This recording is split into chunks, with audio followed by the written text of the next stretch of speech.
축복의 눈물과 고통의 눈물이라는 제목으로 함께 은혜를 나누고자 합니다. 프랑스의 실존주의 소설가인 알베르 까뮈는 이방인에서 첫 구절에 그 어머니가 돌아가셨는데 눈물이 나오지 않는다는 것으로 이야기를 전개해 나오고 있습니다. 현대인의 병폐를 얘기하는 것입니다. 현대인의 감정이 무뎌지고 슬플 때 슬퍼하지 않냐고 기쁠 때 마음껏 웃지 못하는 감정의 이상이 생긴 그런 사람들이 되었습니다. 그러나 우리는 잘못된 것을 보면 고통의 눈물을 흘려하고 회개의 눈물을 흘려서 하나님 앞에 돌아갈 때 우리 삶 가운데 기쁨의 눈물, 축복의 눈물을 흘리게 될 줄로 믿습니다. 우리가 어떠한 눈물을 흘려야 되는가? 말씀을 통하여 함께 은혜를 나누고자 합니다. 첫째로 세상에는 눈물 없는 삶을 살아가는 사람이 가끔 있습니다만 눈물 없는 삶이 영원히 지속되지는 않습니다. 세상의 쾌락에 그냥 빠져서 자기 즐거움에 다른 사람의 고통과 그 마음에 눈물을 흘릴 데가 없는 것입니다. 성경에는 악인들이 하는 그 모든 일들이 어찌나 평안하고 잘된지 그 악인들은 회개의 눈물을 흘리지 않는다고 시편 73편 3절 이하에서 말씀합니다. 이는 내가 악인의 형통함을 보고 오만한 자를 질투하였음이로다. 그들은 죽을 때에도 고통이 없고 그 흠이 강건하며 사람들이 당하는 고난이 그들에게는 없고 사람들이 당하는 재앙도 그들에게는 없나니 그러므로 교만이 그들의 목걸이요 강포가 그들의 옷이며 살찜으로 그들의 눈이 솟아나며 그들의 소득은 마음의 소원보다 많으며. 세상은 자기가 원하는 만큼 돈을 번 사람이 별로 없습니다. 그런데 이 악인들은 그들의 소득이 마음의 소원보다 많다는 것입니다. 그러므로 이 사람들은 눈물 흘릴 까닭이 없죠. 그러나 그들은 하나님을 두려워하지 아니하고 사람을 업신여기고 오만과 교만으로 살아가기 때문에 결국 영원한 심판의 길로 떨어져 버리고 마는 것입니다. 세상에 평안하다고 해서 그 평안이 항상 계속되고 지속되는 것은 아닙니다. 사색 옷을 입고 온갖 즐거움과 행복을 누리고 있는 사람이 있었습니다. 그 대문간에는 거지 나사로가 살고 있었는데 그 거지 나사로도 돌볼 그런 시간이 없어요. 왜냐하면 매일매일 잔치를 벌이고 매일매일 파티를 하니까 슬퍼할 겨를이 없어요. 슬퍼할 겨를이 없음으로 말미암아 그 사람은 결국 자기 자신이 잘못한 것이 인생에 왜 없겠습니까? 그런데 슬픔이 다가오면 사람이 자기 죄를 생각하고 반성하고 회개의 기회가 다가오는데 그때 원망과 탄식하면 또 안 되는 것이죠. 그러나 슬퍼할 기회가 없으므로 이 부자는 죽어서 수월의 불꽃 가운데 고통을 당한다고 성경은 말씀하고 있습니다. 예수님 태어날 당시부터 헤롯의 가문이 왕을 했습니다.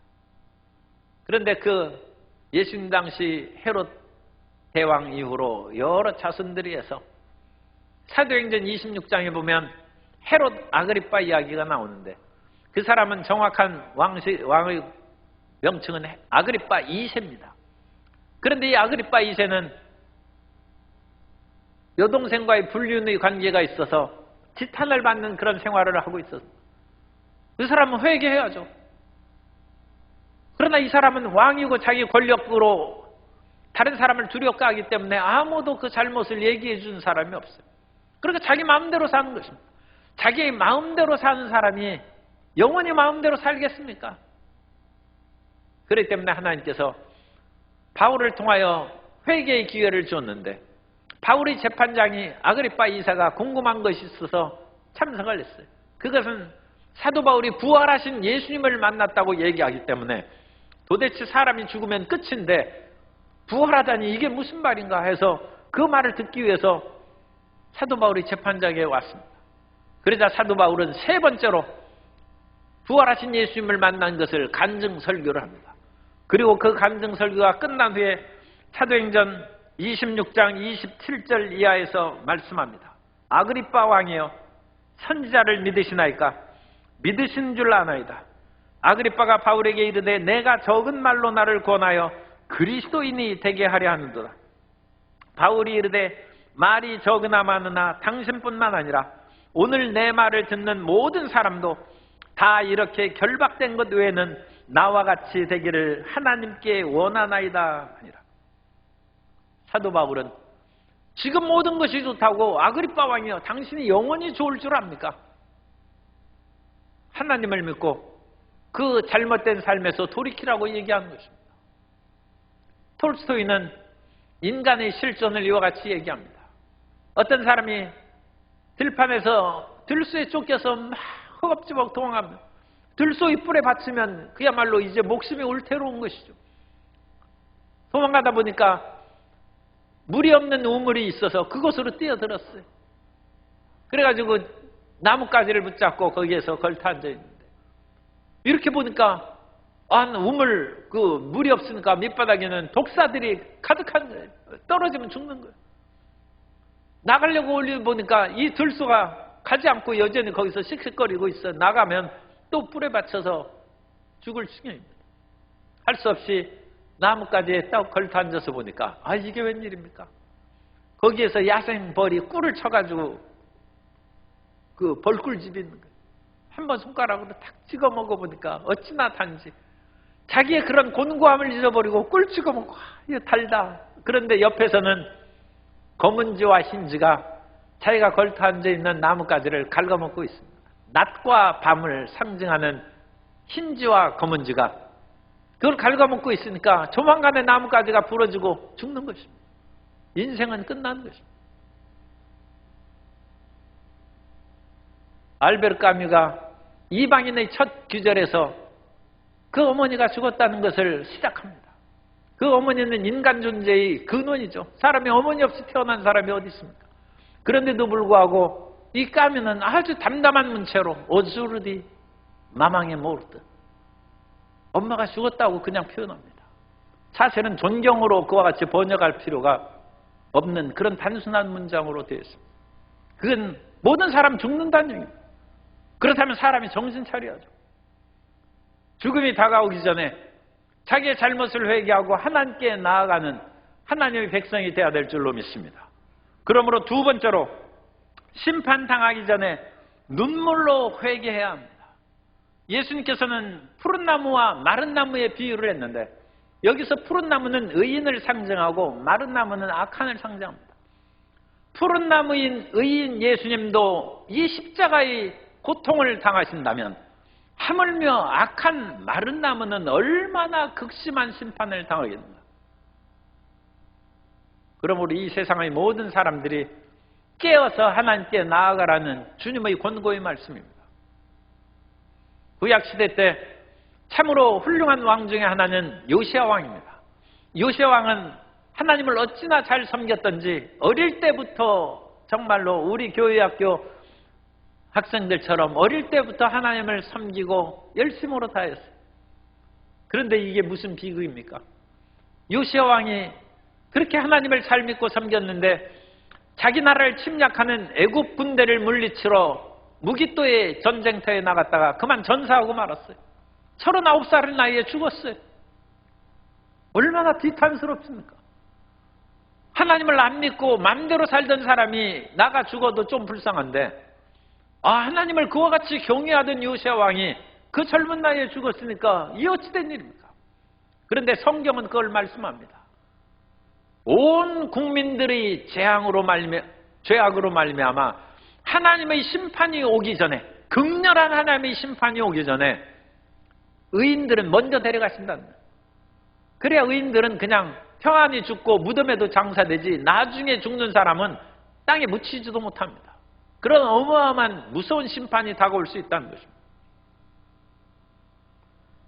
이사야 57장 1절 이하에 보면 의인이 죽을지라도 마음에 두는 자가 없고 진실한 이들이 거두어감을 당할지라도 깨닫는 자가 없도다.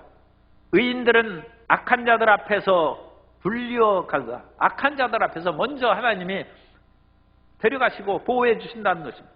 그들은 평안에 들어간다니 바른 길로 가는 자들은 의인들이죠. 그들의 침상에서 편히 쉬리라. 사람은 죽어서 없어지는 것이 아니라 예수님을 믿는 사람은, 하나님을 경외한 사람은 천국에 가기 때문에 이 세상의 고통에서 벗어나야 한다는 것입니다.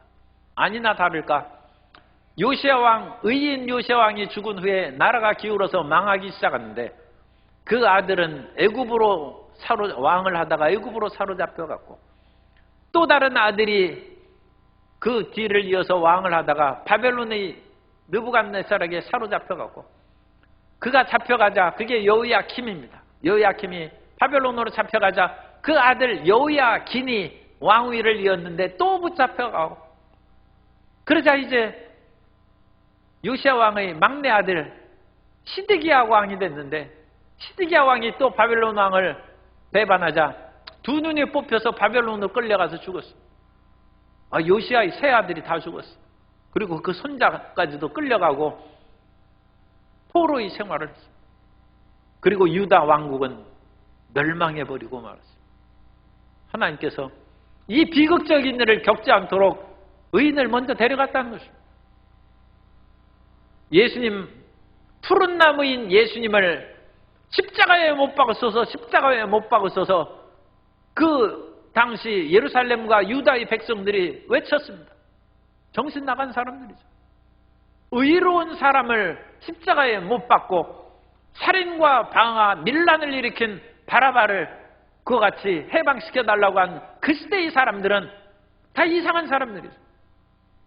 예수님께서 십자가에 죽는 것은 하나님의 섭리로, 십자가에서 못 박혀 피를 흘리고 몸깨뜨려 줘서 오늘 우리가 성찬을 대하고, 예수님께서 십자가의 대속으로 말미암아 우리가 죄사함을 얻고 구원함을 얻게 된 줄로 믿습니다.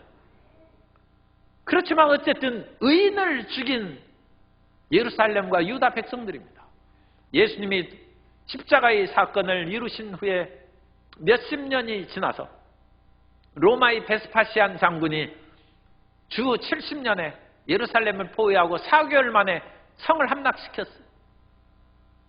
그리고 성 안에 있는 성전을 무너뜨리고 모든 것을 불살라버리고 그 안에 있던 남자들을 다 죽였는데, 그 죽은 피가 시냇물이 되어서 흘렀다고 했습니다. 얼마나 처참하게 모든 것이 끝났습니까? 누가복음 19장 43절 이하에서 말씀합니다. 날이 이를지라 내 원수들이 토둔을 쌓고 너를 둘러 사면으로 가두고 또 너와 및 그 가운데 있는 내 자식들을 땅에 메어치며 돌 하나도 도위에 남기지 아니하리니 이는 내가 보살핌을 받는 날을 알지 못함을 인함이니라. 예루살렘 성이 포위당하고 망할 것을 주님께서 말씀하신 것입니다. 그러므로 우리는 심판의 때가 이르기 전에 회개해야 됩니다. 우리에게 조금 힘들고 고통스러운 일이 다가오면 그것을 인하여 울고불고 탄식할 것이 아니라, 내가 어떤 잘못이 있는가, 하나님께서 원하시는 그런 삶으로 내가 가지 않는 것이 무엇인가, 그것을 자기 살펴봐야 됩니다. 어느 날 히스기야 왕이 발에 종기가 생겼어요. 발병이 났어요. 그런데 이사야가 와서 얘기합니다. 당신 발병 난 것으로 인하여 다시 일어나지 못하고 죽을 것이다. 가슴이 덜컥 내려앉죠. 그런데 히스기야 왕이 그 선지자 이사야 말을 들은 후에, 나는 선지자 이사야가 말한 대로 이제 내 인생 끝났다고 들어앉아서 탄식하고 울다가 그럼 죽는 것입니다. 그러나 히스기야 왕은 벽을 향하여 하나님 앞에 부르짖어 기도하기 시작했다는 것입니다. 이사야 38장 2절 이하에 보면 히스기야가 얼굴을 벽으로 향하고 야훼께 기도하여 이르되, 야훼여 구하오니 내가 주 앞에서 진실과 전심으로 행하여 주의 목전에서 선하게 행한 것을 기억하옵소서 하고 히스기야가 심히 통곡하니, 회개의 눈물입니다. 재앙이 다가오고 어려움이 다가올 때 하나님 앞에 회개의 눈물을 흘리는 성도 여러분 되시기를 주님의 이름으로 축복합니다. 그 회개의 눈물은 우리를 살리는 눈물입니다. 하나님은 인자와 자비하심이 무궁하시기 때문에 우리에게 매를 때리시다가도 우리가 돌이켜 회개하면 하나님께서 긍휼과 자비로 우리를 안아주시고 품어주신 것입니다. 그러므로 우리는 고통과 좌절이 있을 때 옷을 찢고 한탄만 할 것이 아니라 마음을 하나님께 돌이켜야 되는 것입니다. 요엘서 2장 13절에서 말씀합니다. 너희는 옷을 찢지 말고 마음을 찢고 너희 하나님 야훼께로 돌아올지어다. 그는 은혜로우시며 자비로우시며 노하기를 더디하시며 이내가 그시사 뜻을 돌이켜 재앙을 내리지 아니하시나니라고 말씀하고 있습니다. 2차 세계대전이 한창일 때 독일군이 공군력이 강하기 때문에 유럽의 제공권을 장악했어요. 그래서 독일 폭격기가 런던 시내를 불바다로 만드는, 그때 처칠이 수상이 됐어요. 갑자기 비행기를 만들고 모든 군사력을 독일보다 강하게 만드는 것이 하루아침에 되는 일입니까? 그러니까 자칫하면 수상 잘못한다고 이게 쫓겨날 판에. 그러나 처칠 수상은 담대하게 얘기합니다. 저는 여러분들에게 장밋빛 승리를 지금 얘기하지 않습니다. 제가 여러분 국민들에게 요구한 것은 피와 땀과 눈물입니다. 올바른 눈물을 흘려서 영국의 런던 시민들이 폭격 중에서 지도자들을 원망하고 탄식하고 분열되었으면 전쟁에 패합니다. 그러나 그들이 피와 땀과 눈물로써 우리는 이 전쟁에서 이대로 지고 실패할 수 없다 하고 희생하고 헌신함으로 말미암아 2차 세계대전을 승리로 이끄는 그런 계기가 되고 힘이 된 것입니다. 오늘 우리에게 다가오는 문제가 무엇입니까? 어떤 비탄의 눈물, 통곡의 눈물을 흘리고 있습니까? 그러나 그것을 딛고 하나님 앞에 회개하고 우리 자신이 더 열심으로 주님 앞에 충성하면 하나님께서 우리에게 새로운 기회를 열어주시고 기쁨의 눈물, 축복의 눈물을 흘릴 수 있도록 180도로 변화시켜 주실 줄 믿습니다. 세 번째로 우리는 예수님의 십자가 대속을 감사하는 눈물을 흘려야 됩니다. 우리가 예수님의 십자가 대속을 감사하는 눈물을 흘릴 때 십자가의 은혜가 우리에게 넘쳐나는 것입니다. 십자가를 보고 우리가 아무 생각도 들지 않으면 십자가의 축복의 은혜가 우리에게 제대로 전달되지 않는 것입니다. 그러므로 우리는 이 모든 예수님께서 이루어진 대속의 은혜를 마음에 깊이 깨달아야 됩니다. 모든 사람들은 죄를 범하였고 그 죄로 말미암아 하나님의 영광에 이르지 못한다고 성경에 말씀합니다. 모든 사람들이 왜 고통을 당합니까? 모든 인류가 범죄했기 때문인 것입니다. 그 모든 인류의 죄악에서 누가 건질 수 있겠습니까? 하나님의 아들인 예수님께서 그 죄를 구원하시기 위해서 이 땅에 오신 것입니다. 하나님이 세상을 이처럼 사랑하사 독생자를 주셨으니 이는 그를 믿는 자마다 멸망하지 않고 영생을 얻게 하려 하심이라. 일찍 이사야는 이사야 53장 4절 이하에서 이와 같이 예언합니다. 그는 실로 우리의 질고를 지고 우리의 슬픔을 당하였거늘 우리는 생각하기를 그는 징벌을 받아 하나님께 맞으며 고난을 당한다 하였노라. 그가 찔림은 우리의 허물 때문이요 그가 상함은 우리의 죄악 때문이라. 그가 징계를 받음으로 우리는 평화를 누리고 그가 채찍에 맞음으로 우리는 나음을 받았도다. 예수님께서 십자가를 지셨기 때문에 오늘 우리가 구원을 받은 것이고 예수님께서 온 채찍을 등에 맞아서 갈기갈기 찢어지는 고통을 당하셨기 때문에 오늘 우리가 치료를 받은 줄 믿습니다. 저가 채찍에 맞음으로 우리가 나음을 받은 것입니다. 먼저 눈물 골짜기를 지난 사람이 있어야 은혜의 역사가 샘이 터져나온 것입니다. 엊그제 무안을 가다 보니까 온 들에 이제 논에 별을 다 곡식을 추수했더라고요. 그래가지고 하얀 그 동그랗게 볏짚입니까? 그것을 모아놓은 것만 그 질서정연하게 다 있어요. 참 요즘에는 농사 짓는 것도 편하게 돼 있어요. 쌀값이 떨어져서 걱정입니다만 어쨌든 쌀값을 제 수준으로 올리면 농사 짓는 것은 참으로 보람 있는 것이죠. 왜냐하면 봄에 우리가 힘들고 어려워도 그것을 심어놓은 것을 가을에 풍성하게 거둘 수 있으니까 그것만큼 마음의 성취의 기쁨을 얻게 해준 것이 어디 있습니까? 오늘 우리가 가을 추수의 기쁨을 누리기 위해서는 봄에 심어야 됩니다. 시편 126편 5절 이하에 보면 눈물을 흘리며 씨를 뿌린 자는 기쁨으로 거두리로다. 울며 씨를 뿌리러 나가는 자는 반드시 기쁨으로 그 곡식단을 가지고 돌아오리로다. 요즘에 초등학교에서는 한자를 잘 안 배워서 옛날 초등학교 다닐 때는 항상 선생님이 소년이로 항난성, 일촌과문 불가형이라고 애들한테 다 문자를 가르쳐. 어릴 때 힘들고 어렵다 할지라도 공부를 해야지. 그렇지 않으면 나중에 그것을 인하여 수치를 당한다. 사람이 젊을 때는 부모님의 고마움을 모르는데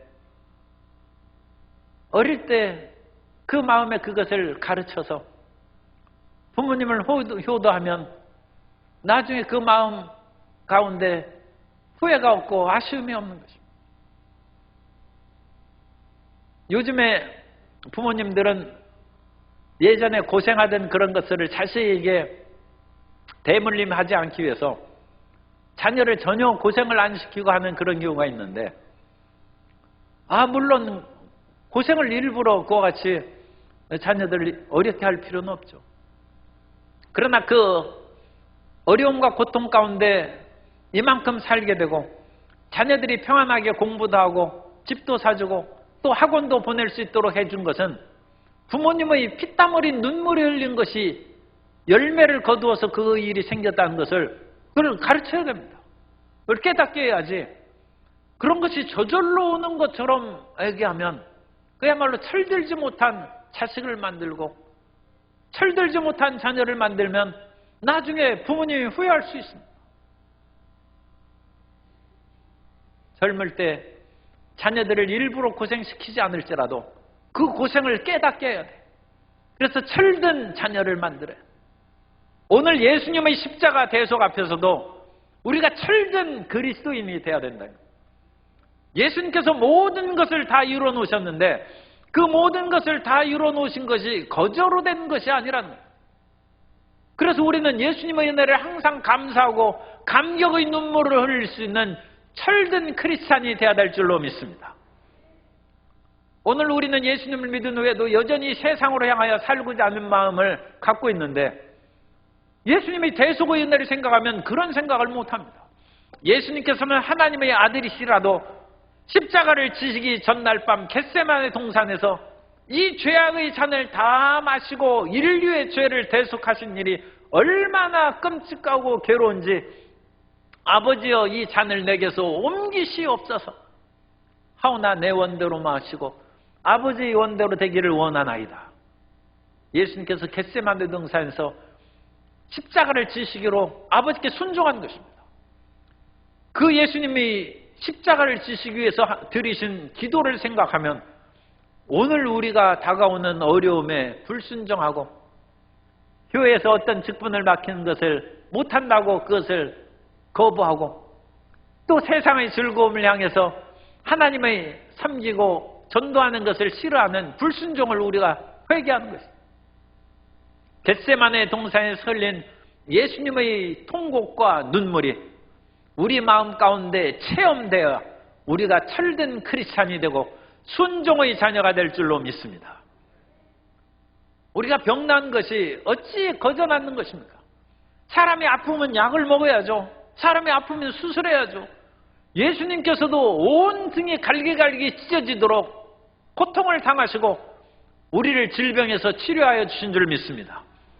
그러므로 빌라도의 뜰에서 온 등이 39대의 매를 맞아서 갈기갈기 찢어지는 그 상황이 우리 마음 가운데 기울여지고 믿어지고 환상 가운데 그것을 보면 우리는 반드시 내가 질병을 이기고 치료받아야 돼요. 그런 치료의 의지가 굳건해지고 사람이 심령은 능히 병을 이기려니와 그 심령이 상하면 누가 일으키겠느냐는 말씀처럼 예수님의 십자가 대속의 은혜를 믿음으로 심령이 강하여지고 치료의 은혜가 넘쳐나는 하나님의 백성들 되시기를 주님 이름으로 축원합니다. 우리는 걸핏하면 조상 탓하고 내가 뭔가 사주팔자가 잘못되어서 이렇게 사는가. 그러나 그 어떤 삶이라 할지라도 예수님께서 십자가에 달리사 율법의 저주에서 우리를 속량하셨다고 했습니다. 그 말씀을 우리가 그 십자가를 바라보면서 마음에 그려보는 거예요. 마음에 그려봄으로 내가 받을 저주를 예수님께서 저주를 받으셨은즉 나는 더 이상 수치를 당하지 않는다. 저주는 떠나가라. 패배의식과 좌절의식, 열등의식에서 벗어나서 희망과 담대한 마음으로 전진하는 하나님의 자녀가 되어야 될 줄로 믿습니다. 예수님께서는 십자가에서 마지막 돌아가시기 전에 엘리엘리 라마 사박다니 하시면서 나의 하나님 나의 하나님 어찌하여 나를 버리셨나이까 그렇게 부르짖었습니다. 예수님께서 버림받은 것입니다. 예수님께서 버림받음으로 우리는 버림받지 아니하고 택하신 자녀가 된 줄로 믿습니다. 그러므로 베드로전서 2장 9절에서는 말씀합니다. 너희는 택하신 족속이요 왕같은 제사장이요 거룩한 나라요 그의 소유된 백성이다. 어떤 힘들고 어려운 일이 다가와도 하나님은 나를 사랑하신다. 따라서 하나님은 나를 사랑하십니다. 나를 택하셨습니다. 나는 왕같은 제사장입니다. 예수님의 십자가를 바라보면서 그 마음에 믿어지고 깨달아져야죠.